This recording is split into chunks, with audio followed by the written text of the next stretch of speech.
Anya Taylor-Joy and Nicholas Hoult, along with an ensemble cast, indulge themselves in this unique dining experience that only Ralph Fiennes can provide.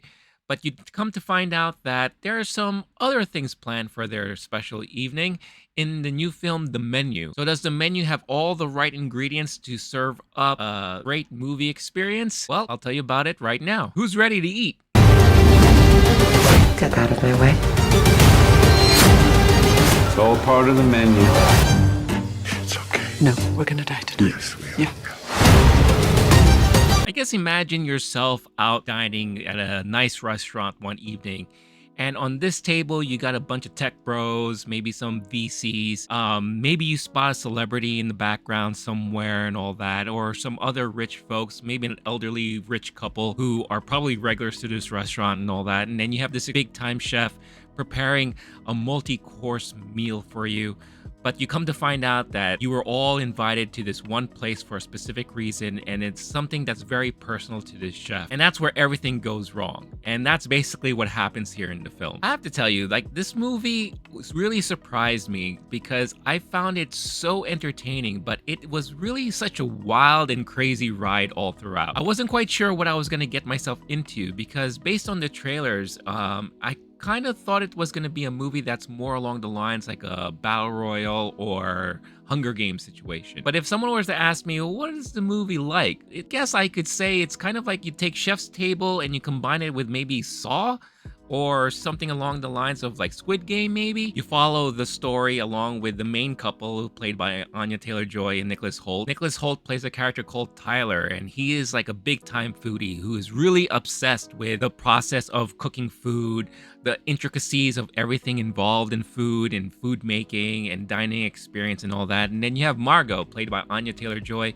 who just doesn't really buy into the whole stuff and the craziness of the foodie culture and everything. And in a way, she kind of plays the eyes of the audience, you know, trying to figure out why this is such a big deal and how everything is being revealed. So you come to find out that she's kind of like the main focus of the movie as the movie goes on. Along with them, you have an ensemble cast of other diners that includes John Leguizamo, Janet McTeer. You even have Judith Light. And if you don't know who she is, or if she sounds familiar, she's from Who's the Boss? I mean, where has she been? I haven't seen her in a long time. It was great to see her again on screen. And of course, you have Ralph Fiennes, who plays this really important and well-known chef. And he properly prepared this multi-course meal for the group of people there, along with some personal ulterior motives that he's going to plan out through the whole evening. It goes without saying that the acting was very well done, not just with the main characters here, but also with the ensemble cast too. Everyone plays their roles perfectly, and it really plays out really well all throughout the setting of the film. What the film does really well, and what I find most entertaining, is that it really plays on the tropes of like those cooking shows that a lot of people watch on Netflix or the Food Network and things like that. And the things that I found most entertaining was the process of the food. And every time a new dish was served, they would highlight it on the screen along with the name of the dish and all the ingredients involved. And because of some situations that happen throughout the movie, some of the ingredients listed out are so comical and really hilarious that I couldn't stop laughing. And that was the main thing too that I took away from this movie. I wasn't expecting to laugh so much in this movie. And it's not just me. I saw this in a theater filled with people earlier in the week, and everyone was laughing at the same moments. And I think it's because they do, again, a really great job at playing on the tropes of the foodie culture and the absurdities, you know, and the pretentiousness behind all of that stuff. Everything from people taking photos of their food or dining and not really understanding why they're there, but they're there for the ambiance, or they're just there to say that, hey, I've had a chance to dine in this exclusive situation. Yes, there are lots of moments where it was kind of gruesome and kind of horrific with some things that went down throughout the film, all by the hands of Ralph Fiennes, who really plays this amazingly menacing person. You never know what he's planning, and you never know what he has in store for everyone involved in the evening. And once again, you're reminded of how great of an actor he is and how honestly great of a villain he can be. Now, it's kind of hard to talk a lot about this film without spoiling some of the things that happen, but Just like a typical horror type of setting, you have certain things that transpire throughout the evening and throughout the events, and there's some certain interesting twists that happen. Margot and the chef kind of form this bond because of something that they share. And at the end of the day, it's Margot, the main focus of the movie, who tries her best to kind of escape the situation of the madness that's happening. The ending does kind of feel a little bit formulaic, but again, there are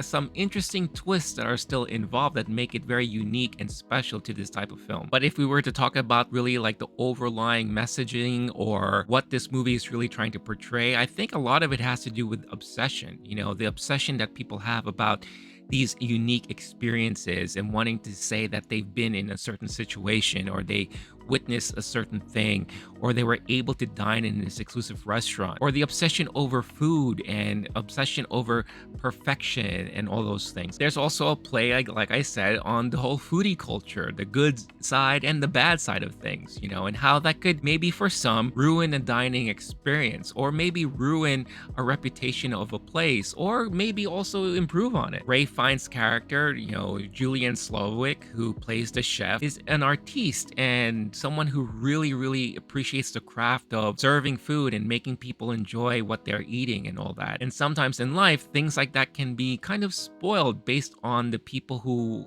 get involved in it or who dine in these type of experiences. They take things for granted, and maybe that can get to someone in a certain way. There's also a play on the service industry in general and appreciation, and how that is something that may be lacking in this type of industry. And we've heard a lot of stories about that recently, especially since the pandemic. And I think like a movie like this was probably penned during this type of situation and kind of brings these issues into the forefront. And what a perfect time and a place for a movie like this to be shown and seen by a lot of people. So if you're a fan of watching cooking shows and maybe you're a foodie yourself, you can understand a lot of things that happen throughout this movie and you will probably really enjoy it. And if you're not so much a fan, you will equally enjoy it because maybe this film kind of brings into the forefront, you know, all the questions that you've had of like, why is this such a big deal? Or why do people get so obsessed with all of these type of processes and these type of experiences? Again, you take all those things and put them all together, and it really does create a perfect setting for kind of like a thriller horror type of movie that will also be sure to make you laugh and chuckle all throughout. I will say, if you can, watch this in the theater because it's great to be in a crowd watching these movies so that you could share in the moments that are hilarious and also gasp at the moments that are kind of horrific and surprising. I'm pretty sure all of you will be rooting for certain people or probably be behind certain folks within the dining experience. But at the end of the day, Margot, played by Anya Taylor-Joy, is the main character that you're probably going to end up rooting for. And Anya Taylor-Joy,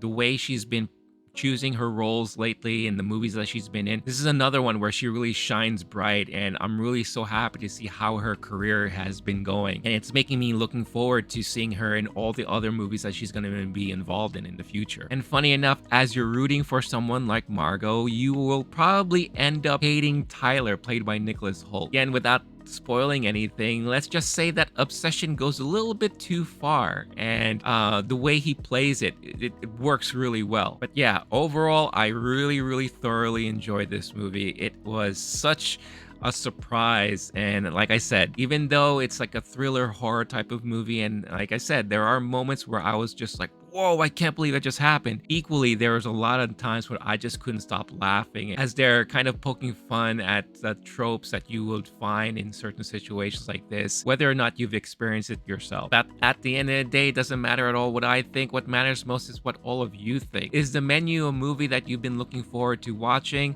Are you a foodie yourself, or have you been someone who has been watching tons of Chef's Table on Netflix? Let me know in the comments, and let me know if this is a movie that you are looking forward to seeing. Or maybe if you've seen it already, let me know what you thought about it, and did they do a good job in kind of portraying the foodie culture and these type of experiences. And as always, if you are brand new to this channel, do me a favor, show some love. Hit that like button and subscribe if you haven't done so already. Don't forget to hit that notification bell so that you get notified every time a new video is uploaded. Thank you so much for watching. Stay cool, stay classy, stay safe, happy dining, and I'll catch you in the next one.